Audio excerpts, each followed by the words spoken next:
Welcome back to the Crash Course Podcast. My name is Craig Crash Collins, and we are locked in for another episode of the Crash Course Podcast. And we're going to discuss some football. And don't worry, I know it's been, a tough couple of weeks. I mean, we're not going to talk about the Colts, who are 0-1-1. We're not going to talk about Purdue, who is 1-2 after a tough loss at Syracuse. We're not going to talk about the Notre Dame Fighting Irish, who are 1-2 on the season after some shocking losses early in the year and struggling to get past Cal. We're not going to talk about Ball State, who's 1-2. We could talk about IU, who's 3-0, but congratulations to IU. I don't think we could have seen, them starting out quite this impressive, even though it is again. I mean, it's one of those things where, yes, you can say, well, yeah, it's against, Illinois, Western Kentucky, and Idaho, but at the same time, it's a team that went 2-10 last year, so, we're splitting hairs here on, how excited we should be about a 3-0 start. And, hey, best team in the state right now as far as college football goes. But we're going to talk high school football. I know that high school football and us, kind of introducing that into the foray here on our content on 3C Media has been pretty well received. And, it's been a fun year so far for Indiana high school football. I mean, I just want to say I did have Brownsburg as my dark horse team. They start out 5-0 on the year. You have Hamilton Southeastern, who's been playing insane. Cathedral is doing well. Center Grove has held their own. They're 4-1. They're showing why they're the two-time defending state champs in 6A. New Palestine off to a 5-0 start. The Dragons showing 4A what's up. Got Ben Davis at 3-2. They're ranked number 6 in the state. Number 7 is Westfield at 3-2. Roncalli's 5-0. Fishers is 3-2, but some tough losses. But they've played great all year. Zionsville holding their own in 6A as well. We thought they might struggle a bit. They're doing well with T.Y. Hilton's son and company. Lawrence Central, they're 3-2, but they've won 3 straight after a tough start to the year. Carmel's doing well. So I mean, after they had a rough start to the year. So it's been a fun year so far for Indiana high school football. And so what I thought would be a unique, fun, new kind of exercise here is what if we did an all 3C Media team through the first half. So the plan will be we do the all 3C Media team through the first half of the year. We come back at the end of the year, or at the end of the regular season, to do the all 3C Media team, see what's changed, see who's still sitting atop the list there, and then do one after the state finals. So the podcast after the state finals, or maybe it'll be just kind of a one-off YouTube video kind of thing that's not a podcast. We'll see. We'll figure things out. But the question will be, who will stay on the all 3C Media team through the course of the year, and who will kind of find their way off, who will find their way on. It'll be kind of an interesting exercise to see who has remained one of the top players in the state throughout the course of the year. And so that's the exercise that we want to do today. So it's the all 3C Media team through the first 5 games. So through the first half of the year, as you can see, is the banner up above my head if you're watching on the YouTube channel says. And what we're going to do is we're going to start with offense. We're going to have a quarterback, running back, 2 wide receivers, a tight end, and we're going to do offensive line as a unit.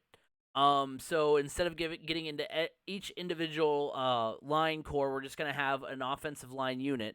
Then we're going to have defensive line on defense. We're going to have defensive line, linebacker, corner, and safety.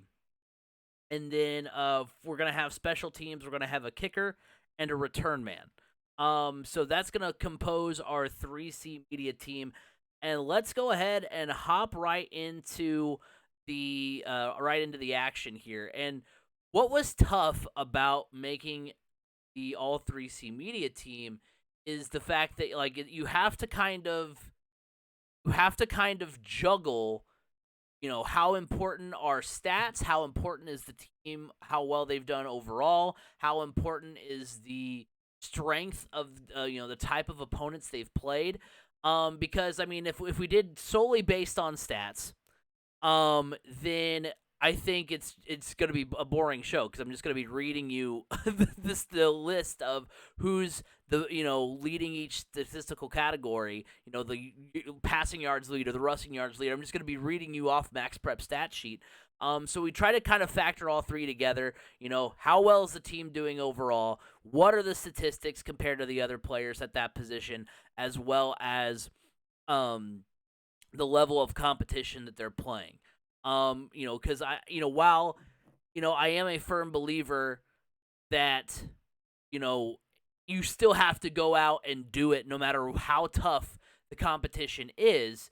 I still know there's going to be people down in the comment section that are like, what do you mean? You have a 2A quarterback or you have a 1A wide receiver? They play 1A teams. It's like, yes, I understand that, but they're still playing unbelievably well, and they deserve a shout out. So that's kind of the judging criteria that we have put in place. And speaking of the comment section, comment down below if you think that there was an oversight, if you agree, if you disagree. Who do you think I missed? Who do you think I should have had on this list?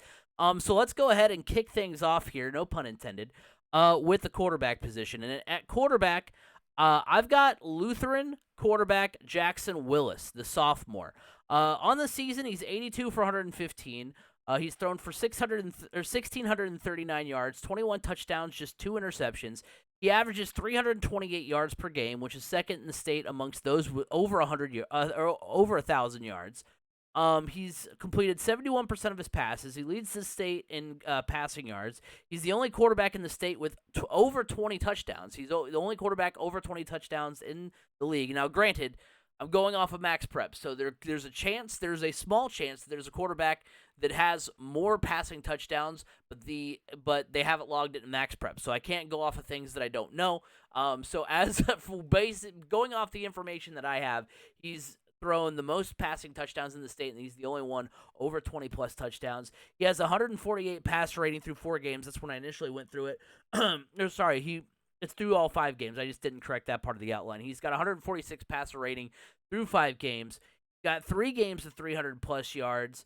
A 417-yard game in a win over Triton Central earlier this year. He's thrown for 385 yards, 6 touchdowns, and a win over Cascade this past Friday. I mean, the dude has just put up numbers. Sophomore. I mean, we wondered. Excuse me. We wondered in our 1A preview. How is Lutheran going to bounce back? Because they had that fantastic run to the state finals. They win the state finals for 1A a year ago. How are they going to bounce back? How are they going to keep that momentum going after, losing, all the talent that they lost? Because yes, they always bring in talent, but they lost some significant players off that championship roster. How would they respond? And they've responded just like you'd expect a team like Lutheran to respond. I mean, it's kind of one of those things where at the end of the year, I feel like I'm going to feel kind of dumb for not, having them penciled in as my 1A pick to win the state championship. I mean, Jackson Willis leads an offense that is the best in the state in terms of points per game, 53 points per game. I mean, Jackson Willis leads an offense that is averaging 53 points per game. I mean, it is absolutely nuts what they've been doing because, I mean, again, like I said, you could say, oh, they're a 1A school. Well, yeah, at the same time, though, not every 1A school is dropping 50 on their opponent every week. So, I mean, Lutheran's 5-0. They're ranked number 1 in 1A, and they're looking like they're going to be another tough outcome tournament time. So, Jackson Willis is my quarterback for the All-3C Media team through 5 weeks. Looking at the running back position now, we move on to them. I'm going to go with the Week 1 3C Media Offensive Player of the Week, and that is Roncalli running back Luke Hansen, the senior. He's carried the ball 134 times for 1,319 yards, 16 touchdowns. He's first in the state in rushing yards, third in the state in terms of scoring with 17 touchdowns. He's got a receiving touchdown as well. He's averaged 264 yards per game, roughly 8 yards per carry. Got 2 300-plus yard games, 4 200-plus yard games. His lowest output of the season was 182 yards versus Franklin Central. He was the Week 1 3C Media Player of the Week, like I mentioned. And, I mean, dude has just put on an absolute clinic. It's been running rampant all through the state this year. And I mean, look, I will say this one was a toss-up because right behind him, and a guy who makes a great case to be on this list as well, is Lamarian Nelson out of Fort Wayne, because he's now a two-time 3C Media Player of the Week for his performance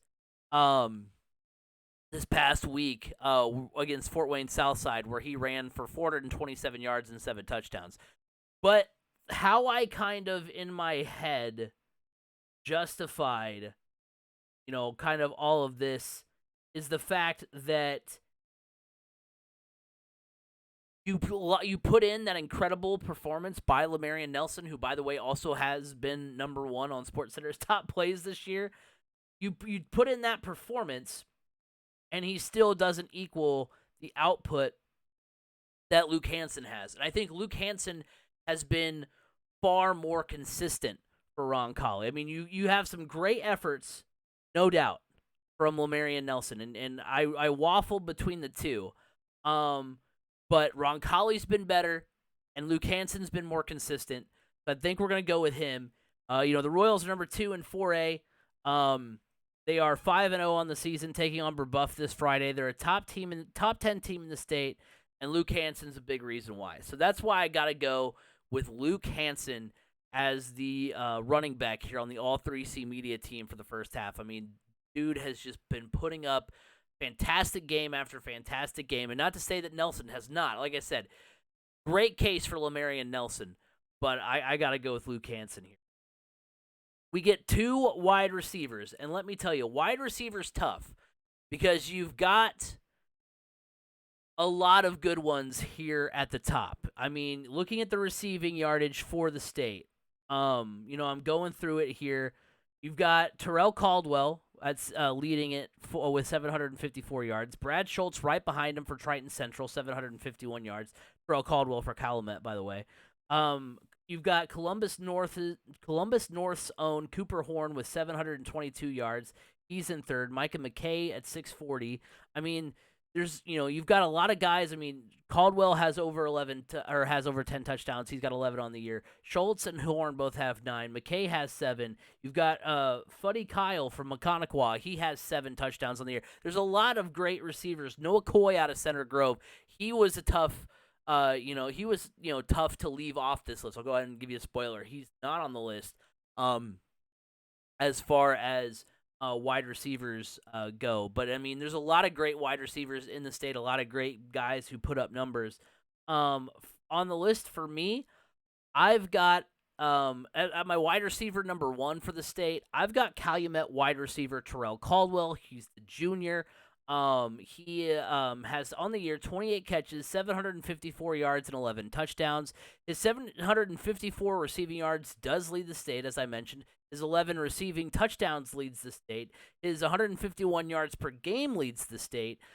Dude has just been abusing secondaries this season. There are 5 receivers in the top 50 who are averaging 25-plus yards per catch. Caldwell is one of them. He was our 3C Media Player of the Week for Week 2. That was a week where he had 10 catches for 307 yards, 4 touchdowns versus Gary Westside. He has 4 multi-touchdown games this season. He's got 3 games of 100-plus yards receiving. So, dude has just been absolutely beating the pants off of secondaries this year.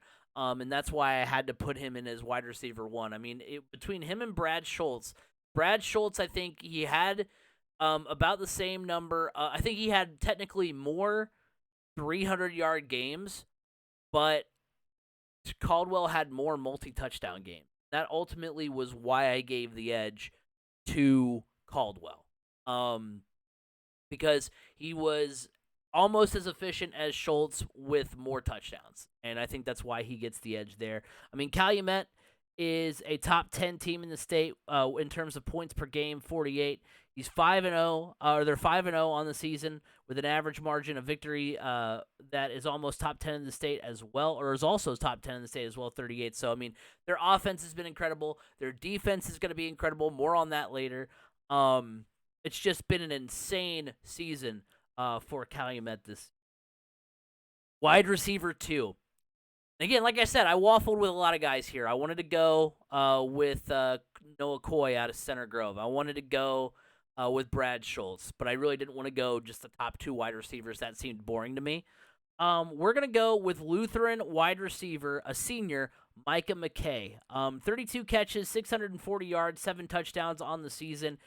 He's third in the state in receiving yards. I think now he's fourth now that all the stats have been logged and everything. He's one of 4 receivers in the state over 600 receiving yards. He's tied for third in the state with 7 touchdowns. He's got 128 yards per game with 20 yards per catch. Got 2 multi-touchdown games this season. He had 15 catches for 237 yards, 3 touchdowns against Triton Central. He has 3 games of 100-plus yards, 2 games of 200 yards or more. I mean, we've talked about how potent this Lutheran offense is, and it felt right. It felt warranted to have not only the best quarterback in the state, but have his best receiver also on the list as well, because they're a big reason why Lutheran has just kept it going after a fantastic state finals run last year. So I'm going Micah McKay. I mean, he's right smack dab in the middle of that great offense. He leads the team in receiving yards and touchdowns, as you can attest from the fact that he's one of the leaders in the state as far as receiving goes. I mean, the guy has just been incredible all year for the Lutheran Saints, and so that's why I've got him on the list here. You can't have the top quarterback without his receiver. I mean, you see it across the NFL, right? I mean, Joe Burrow and Jamar Chase both go from LSU to Cincinnati. You've got Tua and Jalen Waddle both go from Alabama to Miami. So I mean, you've got all these different combinations. You got to keep it 100 on the All 3C Media team as well. Moving on to tight end. Tight end was very interesting. It was a very interesting discussion for me. Because as far as the tight ends go, it's tough. So receiving yard, it's very hard to find tight end receiving yards for on as far as like it was tough in the sense that there's not a lot of tight ends like in the top 50 receiving yards, and so it was kind of tough to because then at that point like we're splitting hairs on what we want to like value more, if that makes sense. So like there was Brandon Wooten out of Cathedral. Really wanted to go with him. Because he had like 5 touchdowns already this season, putting up some good numbers. There's a couple guys that I waffled between. I ended up going to 24/7 recruiting to kind of see who were the top tight end recruits, see how their stats were. I ultimately landed on Dylan Puent, Indiana School for the Deaf tight end, who has just been insane. I didn't write down his year, and he's top 15 in the state in receiving, which he is a junior. Okay, so I neglected to write that down, but he's been great all season. He's got 20 catches for 502 yards and 6 touchdowns. He's top 10 in the state in receiving yards. He's the only tight end in the top 10 in receiving yards. Like Terrell, he averages 25-plus yards per catch. He's one of 11 skill players in the state with over 500 yards receiving. He already has 2 more catches, 200 more yards, and 3 more touchdowns than he had in his sophomore campaign, so already having a career year. Indiana Deaf is a top 40 offense in the state in points per game.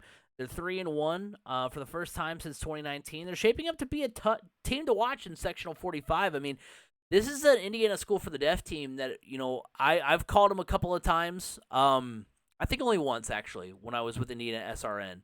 And, I mean, they were okay. They weren't great. They weren't bad. They weren't, they're kind of middle of the road, and it's shaping up that they're, one of the better teams in 1A. So, they're really playing well. Their offense is great. I think their defense is playing well as well. So, I mean, that's going to be a tough team to watch, or a tough team to play come tournament time. So, hats off. Dylan Puent is my tight end on my All 3C Media All-Star team through the first 5 games. And wrapping up the offensive line. So, with offensive line, I mean, obviously it'd be easy to be like, oh, Ron Colley's offensive line. They've got Luke Hansen. Like, yep, that's good. We could say, okay, Gary, since you didn't give the top running back to Lemarian Nelson, maybe you give the top offensive line to Fort Wayne's offense. Give the Generals some love. And we could do that. Ultimately, though, I was like, you could also, we could go Lutheran since we have two offensive players from that offense already. But the thing with offensive line is that I think I had to go with a team that has not only got a good running back, they've got a good. I had to go with one that had a good offense and one that's a team that overall is one of the top in the state. That's what I felt like had to be the criteria for best offensive line. And honestly, you could go that way with Roncalli, right? But I decided to show some love to the New Palestine Dragons. The run blocking has allowed Grayson Thomas to run for 728 yards and 12 touchdowns this season. He is 14th in the state in rushing. Their offense on the whole averages 45 points per game, which is good enough for 14th in the state. They're 5-0. They're the number 1 team in 4A. They're the number 5 team in the state according to Max Preps. They are subject of the 3C Media Game of the Week, their game against Greenfield Central this coming Friday. So I had to go with the team, like I said, that's got a good running back, that has a good offense in general, and is also one of the top teams in the state. And so New Pal fit all of those. I know there's some other teams that fit all of those as well, but I wanted to show the Dragons some love because we honestly didn't have them. We talked about them in the high school football preview, but I don't think we had them being quite as good as they are. And they have turned out to be a very good ball club this season. So hats off to New Pal. So that does it for the offense. Recapping here, we've got Lutheran quarterback Jackson Willis. We've got Roncalli running back Luke Hansen. We've got Calumet wide receiver Terrell Caldwell. We've got Lutheran wide receiver Micah McKay. We've got Indiana School for the Deaf tight end Dylan Puent. Sorry if I'm butchering that name, by the way. And then New Pal is our offensive. That does it for our offense. We're going to switch gears to defense, but before we do, let's go ahead and talk about our friends of the show. First of all, from Anchor. The Crash Course Podcast is brought to you by Anchor. Looking to start a podcast but don't know where to start? Look no further than Anchor.fm. Anchor allows you to record and edit your podcast right from your computer or mobile device and will distribute it to other sites such as Apple Podcasts, Google Podcasts, and Spotify. On a budget, not only is Anchor completely free of charge, but will allow you to make money from your podcast with no minimum listenership. Download the free Anchor app or go to Anchor.fm to get started. Anchor, it's everything you need to make a podcast in one place. The Crash Course Podcast is also brought to you by Eat Lunch and Board Game, heard weekly on Apple Podcasts, Google Podcasts, Spotify, and wherever podcasts can be heard. Board games build bridges. We're also going to take a quick Gatorade break here.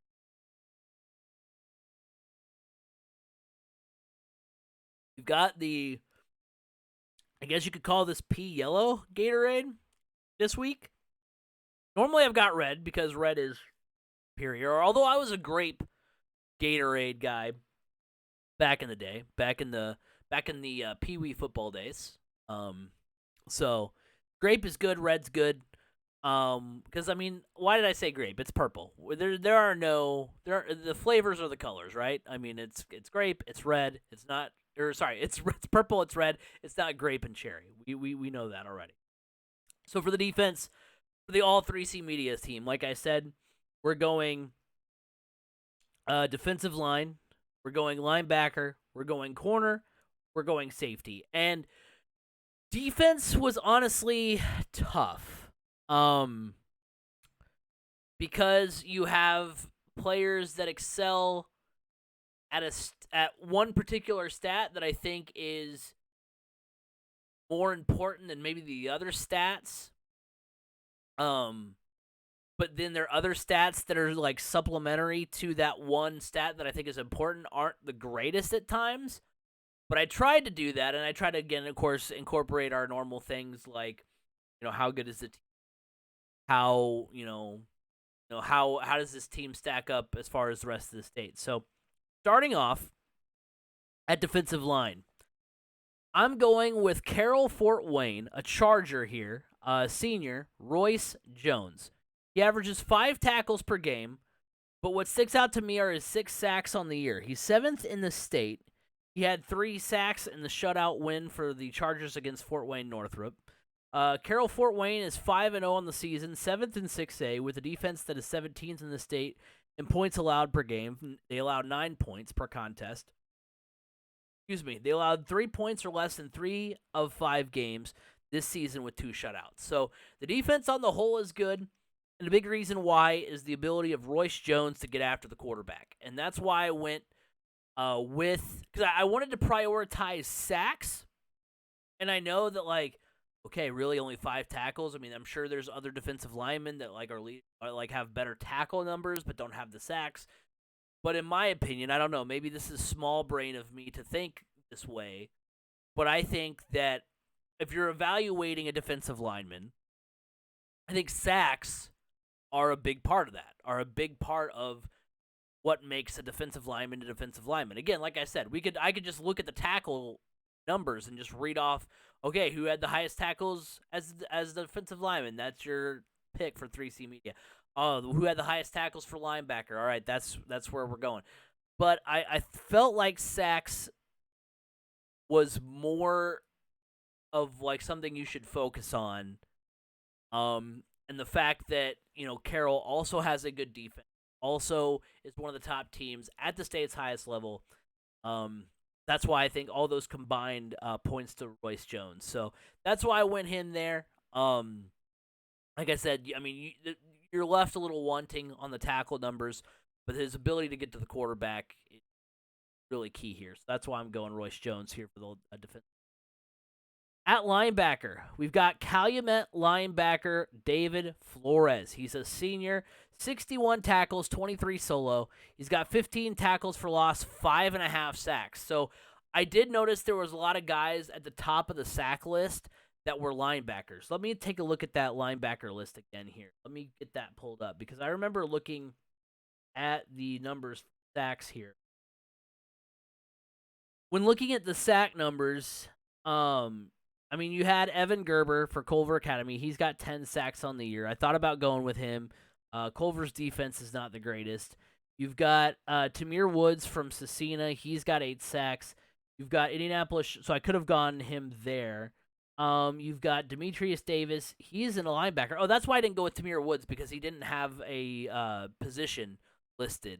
So I didn't want to miscategorize him on the team. So Tamir Woods might have made the cut had it not been for not having a position. You've got Demetrius Davis. He's a linebacker. Eli Edwards, tight end, 7.5 sacks. You've got Julius Parker, 6.5 sacks. Nazir Wilson, also from Calumet, he had 6.5 sacks. So those are all defensive ends. A lot of the defensive end numbers come in now after, now that everybody's kind of logged their stats, there's more numbers that have come in. But you had a lot of linebackers on this list. Let's see, of the top players in sacks. Let's see, 1, 2, 3, 4, 5. 5 of the top 15 in sacks. So a third were linebackers, which I guess isn't surprising. But anyway, the fact that David Flores at the linebacker position had the sack numbers as well as the tackles, that's what did it for me. I mean, he's 9th in the state in tackles. He averages 12 per game. He's tied for the state lead in tackles for loss. He's one of 2 defensive players with 50-plus tackles and 15 tackles for losses. So, I mean, he has been an absolute monster this year. He's a part of a Calumet. He's top 15 in the state in sacks. He, or at least at the time of at the time of making the outline, I know some other teams have kind of logged their stats, which is kind of the tough thing about, I don't mean to do this. I know every time we do a podcast about high school sports, we kind of, complain about the lack of stats. I mean, I know ADs, everybody, whoever, SIDs, whoever that puts the stats in, assistant coaches, we love you. No ill will, no harm meant. It's just funny because it's hard to get everything together because then there's more information that comes out. Can't possibly keep up with every single, inkling of every single team. So then, you're like, oh, well, if I would have known that, a little bit ago, then we would have had more updated stats and would have had more to go off of. But I don't think there was anything that could have made me not pick David Flores here. He's had quite the season. He's part of a Calumet defense. We've talked about how good their team is this year. I mean, they allow 10 points per game. They're 22nd in the state in that category. They have one shutout, 3 games allowing 8 points or fewer. So that defense is incredible. That team is incredible. David Flores has been incredible. Like I said, 61 tackles, 15 tackles for loss, 5.5 sacks. Dude has been a monster for the Warriors. I think they're the Warriors. Let me double check that because I know it's gonna bug me if I. But yeah, they have been insane. Yeah, Warriors. I knew. I should have trusted my gut. I should have trusted my gut on that one. All right, looking at cornerback. We mentioned this team a little bit earlier as far as being in our game of the week. And that is Greenfield Central corner Kirk Nett Jr. He's got 24 tackles on the season, 17 solo. He's got 4 interceptions and a fumble recovery. He's tied for second in the state in interceptions. He's ranked 15th in the state, Greenfield Central is ranked 15th in the state in 4A in the AP poll, 10th in the state in 4A as far as the coaches poll. It's a part of a defense that has allowed 7 points or less in 3 of 5 games this season, including 2 shutouts. So, I mean, when you've got a corner who's got 4 interceptions and a fumble recovery, I mean, the dude has created turnovers. He's accounted for a turnover a game because he's got 5 turnovers on the season. So, my guy is getting the ball back for his team at least once per game. That's pretty incredible. Top in the state, one of the top corners in the state in terms of interceptions, which again, it's kind of like sacks for defensive linemen where, you expect more defensive linemen to get sacks. So that's why that was a little bit more important to me than just straight tackles. Just like how in this instance, we could go off pass deflections, we could go off of a million different stats, but interceptions, the ability to, lock down receivers, that was what I wanted to focus on for the cornerback position. And Kirk, that has really, and again, sorry if I'm butchering that name, but he has been sensational. Like I said, I mean, he, is tied for second in the state in interceptions. He's created turnovers. I mean, everything you would want Greenfield Central to do. And that's going to be interesting to watch. You have New Palestine that's got a good offense and a good defense. You got Greenfield Central's got a great defense. Something's going to have to give when those two teams play. It's going to be a fun one at Kelso Stadium this coming Friday. So Kirk Nett is my cornerback for the All-3C Media team. And rounding out the defense at safety, I've got Elkhart safety Braden Cook. Elkhart this season has been insane. They boast the best defense in 6A in terms of points allowed per game, 9th in the state in that category as well. They allow a touchdown a game, basically 7 points per game. They're ranked in the top 15 overall in the state. Their defense has recorded 2 shutouts, allowed 7 points or less in 4 games this season. They allowed 21 points versus Penn, which is the most points versus the Lions defense than like any of the other games combined. So they had one bad game, or else that average would be even lower. Cook's numbers don't jump off the page super a ton. He's got 11 tackles and an interception on the season. He's 5th on the team in tackles. At the time of recording, they'd only logged 2 games on Max Prep, so I think his numbers are even better than that. His interception was a pick 6 this past weekend against Penn. And he's got 1 of 2 fumble recoveries on the best defensive team in the state. So that's what I kind of looked at more, is that the fact that Elkhart's the best defense. You kind of look at the safety as kind of the center fielder, the kind of guy that patrols the defense there, who is kind of the leader of the secondary. And so that's why I went with Braden Cook. He can play both safety positions, which is nice. And yeah, he's, like I said, the numbers don't really jump off because only 2 games are logged on Max Preps, but I wanted to go with that kind of leader, that center fielder on the defense for a team that is the best defense in the state, or in 6A, which then you could argue is the best defense in the state because they're the best defense at football's highest level in the state of Indiana. So going back through the defense here, we've got Royce Jones from Carroll at defensive line on our defensive line. We've got Calumet linebacker David Flores. We've got Greenfield Central cornerback Kirk Nett, and then we have Elkhart safety Braden Cook. Rounding out the show here, we have our all 3C media special team. Because, I mean, look, special teams, as we saw for the Colts in week 1, is a vital part of the game. So we're going to give a kicker and a returner. My kicker, I'm going with Northwood kicker Dominic DeFreitas. Dominic DeFreitas, the sophomore, he has been, perfect. He's 29 for 29, 24 for 24 on PATs, 5 for 5 on field goals with a long of 48. He's a yard of having the longest in the state. So being someone who has broadcast a lot of 1A, a lot of 2A football, the lowest levels of the state, you very rarely catch a glimpse of good field goal kicking, because a lot of times teams go for 2. A lot of times teams just have somebody who can do kickoffs and punts. They don't really have anybody that they want to line up for a field goal. Calling Traders Point, I was blessed with being able to see Gabe Sink, who was a very good field goal kicker, turned quarterback in the later years.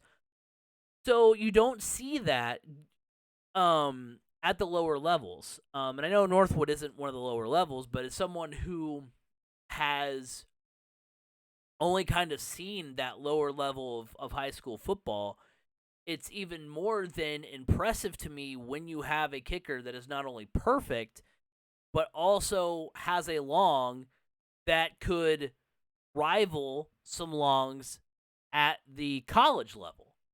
So, it's pretty awesome. Like I said, 48, he's a yard off having the longest in the state. Heck, maybe he can push to 50 at some point by the end of the year. So, I'm going with Dominic DeFreitas.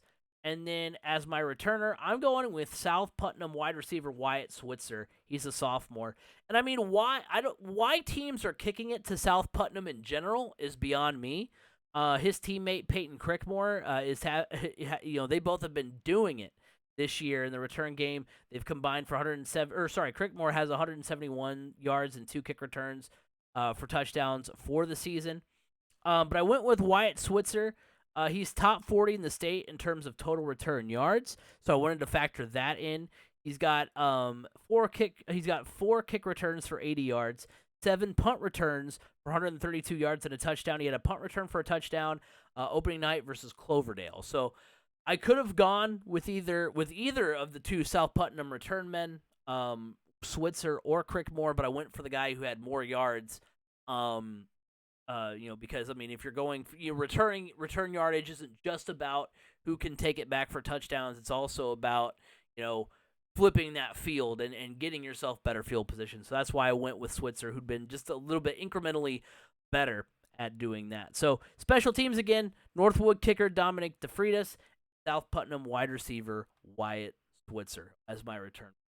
So that will do it for the all 3C media team through the first 5 games. Like I said before, I want to update this at the end of the regular season as well as sectionals as well. So that'll be a little tough because we'll do a sectional preview as well. So we'll figure it out. Maybe we'll do it after 8 games.